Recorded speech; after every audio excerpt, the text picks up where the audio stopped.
What's going on? You're in the Beat Sessions. I'm your host, Mitchell Weary. We're sticking with the theme of Scottish indie rock this week and talking about the Snuts and their debut record, WL, which they released on April 2nd.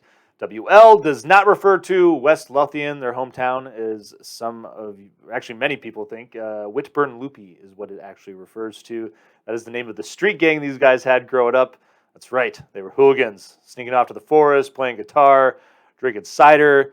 They talk about just harking back to the good old days, and I guess a lot of this record was made out of that nostalgia. These guys have been together since they were 15. Everybody in the band except for lead singer and guitar player Jack Cochran went to primary school together. He met them in secondary school, and they formed the band when they were all 15. And so, I mean, they've been around for 6 years. All things considered, it's quite a while. And if you've been there since the inception, I don't know how you're going to feel about this project. I mean, if you're diehard, you're going to dig the deluxe package and all the extra stuff that goes along with it. But it is basically just a greatest hits album. Pretty much all this content has been released previously in single form. And so there's really only a couple of new songs if you're not getting the deluxe version. Those of you who have been there since day one, again, I don't know how you're going to feel about it. Some of you are probably going to dig this. Some of you are probably going to be a little annoyed that there isn't more material there. You might be annoyed with the trajectory of the band too. They've made a reputation for their high energy live shows.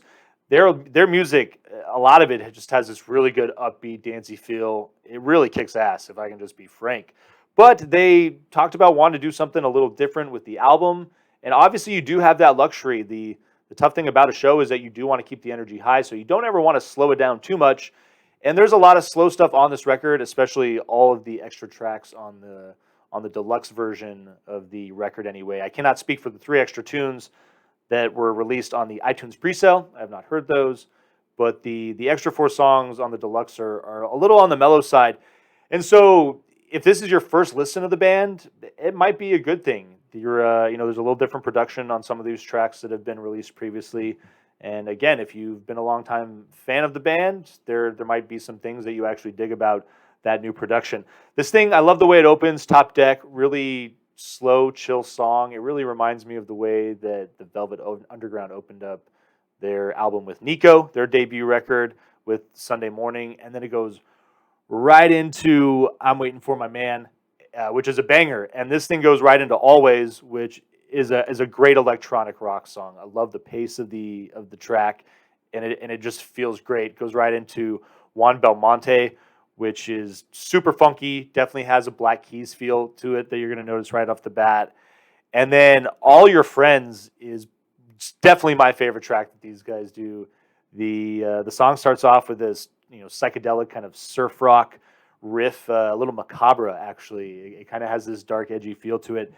And then this thing the chorus just erupts into this hard-hitting banger. And the hook is phenomenal. It just, all my friends have got that cocaine on their faces. It's so good. And I sing it in, my pathetic attempt to highlight just how good the feel and the songwriting is on these first 3 tracks. And the way it just sort of falls off, I guess, as the rest of the album progresses. And it's not even that it's just that, down-tempo stuff. There's just moments, Glasgow's a lead single that a lot of people talk about, and good melodies. There's good components to the track, but there isn't a hook, and there isn't anything that really, sinks its teeth in you that is memorable. And I sadly can say that about a lot of tracks.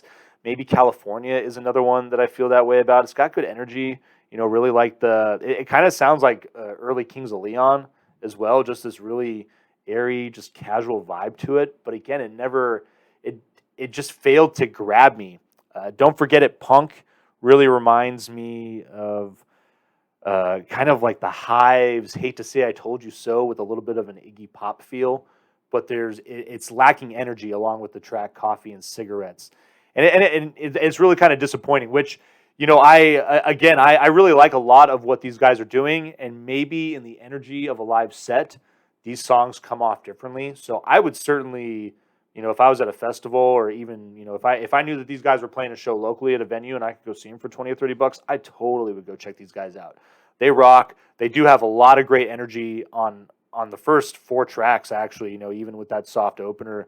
And I'm looking at those 4 songs and not being too familiar with the band myself. I'm seeing the energy in those and seeing a lot of potential. These guys are really young still. I think they're like 21.